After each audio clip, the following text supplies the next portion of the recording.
VA loans aren't a one-time benefit. That's one of the biggest misconceptions about this program. Once you earn this benefit, it's yours for life. When it comes to reusing the VA loan, there are a few different paths that most buyers face. One is that you get a home with a VA loan, and at some point down the road, you decide you want to sell that home and buy again. As long as you sell the home and pay off the loan in full, you can have your full VA loan entitlement restored and ready to go for another purchase. Restoration of entitlement, as you'll hear it called, involves a little bit of paperwork, but it's really a simple process that can be done pretty quickly. But you can also look to hold on to your current VA-backed mortgage and buy again using this program. In other words, it's possible to have more than one VA loan at the same time. One of the most common ways we see this is when an active duty service member has to PCS to a new duty station. Sometimes it's tough for them to sell their home in that current market. Other borrowers like the idea of holding on to that property and using it for rental income. And while you can't purchase a home with that as your intent, it is possible to buy a home with a VA loan, live in the property for a little while, and then look to rent it out. There are a few major considerations when we look at situations like this and talk about reusing your benefit. Entitlement is a big one. So first, here's a little background on VA loan entitlement. And I know that this sort of looks like a nightmare from your high school math class, but we will go through it slowly and really try to explain a concept that confuses people even in the mortgage industry. So your amount of entitlement determines how much you could potentially borrow before you need to factor in a down payment. You have two layers. There is a basic level of entitlement valued at $36,000. Now for borrowers in most parts of the country, there is an additional bonus layer, you'll hear it called your second tier of entitlement, that's valued at $68,250.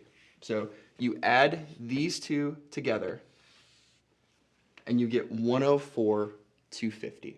This is the maximum entitlement for VA buyers in most parts of the country. Now, the VA backs are basically insures a quarter of the loan amount, and that's important, and it means a couple different things.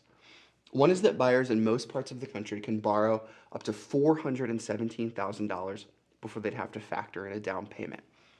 That $417,000, that's your full entitlement times 4, because the VA backs a quarter. That guarantee, the VA's guarantee, also means that the entitlement that you use on a home is usually equal to a quarter of the loan amount. And that's the short story, the very short story on VA loan entitlement. So let's get back to this idea of keeping the home you currently have and buying another one using your VA benefits. Now, because you're holding on to this home, the entitlement you used to get it, it's not accessible. You cannot touch it. Consider it tied up in that property. But you may have enough left over to purchase again without the need for a down payment. Here's a quick example of how that could work. So let's say that you bought your current house for $200,000. Now, because the VA backs a quarter of the loan amount, that typically means that you would have $50,000 of your entitlement tied up in that home. $50,000 is a quarter of $200,000. But remember that in most parts of the country, the full entitlement for buyers is that $104,250. So you would just do a little bit of math. You would subtract the $50,000 of entitlement that you're using on your current home from your full max entitlement, and that leaves you with $54,250 in VA loan entitlement that's left over, that you have access to. Now, you multiply that times 4, because again, the VA guarantees a quarter of the loan amount, and this is what you're left with, $217,000. That's how much, in this example, you could borrow before needing to worry about factoring in a down payment. Now, it's really important to mention that this is not a cap. This doesn't represent the max. You could look for a loan that's bigger than this. You could buy a bigger house. But you'd need to start worrying about a down payment at that point.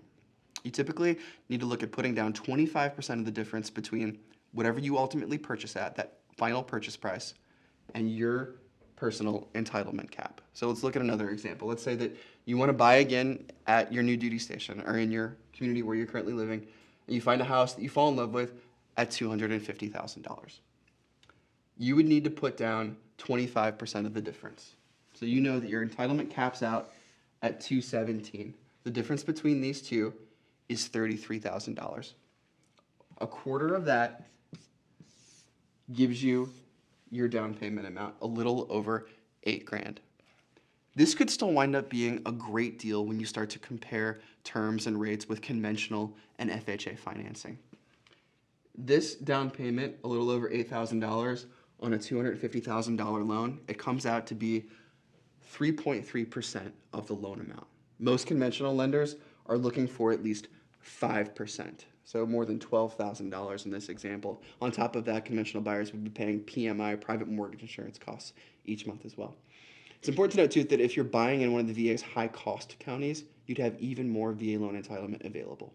Now, that's a quick look at how you can have 2 or even more VA loans at the same time. But it's also important to understand that these examples and scenarios and the way that we've run through these calculations, you would do the same thing if you lost a VA loan to foreclosure.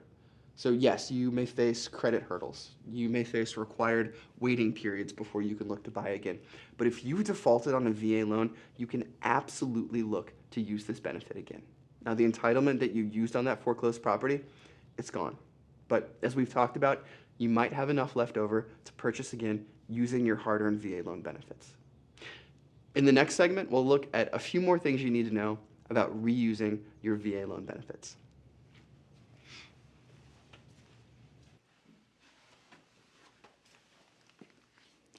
Buying again using your remaining or second-tier entitlement also comes with a unique and sometimes, quite honestly, frustrating requirement. Your loan amount has to be greater than $144,000. And keep in mind that you might have to factor a down payment into that equation. But you can count the financing of your VA funding fee toward meeting this minimum loan amount. So no matter what, you'll need to borrow at least this amount in order to make a second-tier purchase work. One of the other potential challenges of having 2 VA loans at the same time is being able to afford 2 mortgage payments. Borrowers who plan to rent out their old home might be able to basically cancel out their old mortgage payment. It's important to understand that lenders typically treat this as an offset, as it's known, and not as effective income, and different lenders can have different policies. Now, being able to offset your old mortgage payment basically means the lender ignores it. So that monthly obligation, that old mortgage payment, won't count against your debt-to-income ratio calculation and other calculations that lenders will make. But you also don't get to count that rental income as true effective income that you could use to qualify for a new loan. So if your mortgage payment on your old house is, let's say, $1,000 a month, and you're planning to charge your renters $1,500 a month, you wouldn't be able to count that extra $500 that's coming in as true income. To make an offset work, you'll typically need to have a renter locked into a lease and have a security deposit, and the renter usually cannot be a member of your family. So if you wanted to count rental income as true effective income that you were hoping to use toward qualifying for a new loan, lenders will often want to see that income reported on at least 2 years' worth of tax returns. It's also important to remember that VA loans are focused on helping veterans and service members purchase primary residences. VA loans have occupancy requirements, and you'll still need to satisfy those on a second-tier purchase. Generally, that means living in the new home as your primary residence within 60 days of closing, although there are exceptions out there. So if you think it's very unlikely you'd be able to fulfill that 60-day window, talk with lenders in more detail. The last thing that we'll talk about when we talk about reusing your benefits is one-time restoration of entitlement. The VA gives borrowers one shot, a one-time opportunity to fully restore their VA loan entitlement without selling or otherwise getting rid of the property. This benefit, it basically allows you to hold on to an investment property, a second home, a vacation home, and buy again with the full reach with your full VA loan entitlement. The catch is that the original VA loan, this property, has to be paid off in full. You can't use a one-time restoration if you're still making mortgage payments on that home. Second-tier entitlement is a subject that confuses people even in the mortgage industry. Talk with a lender that specializes in VA loans if you have questions about reusing your VA loan benefits.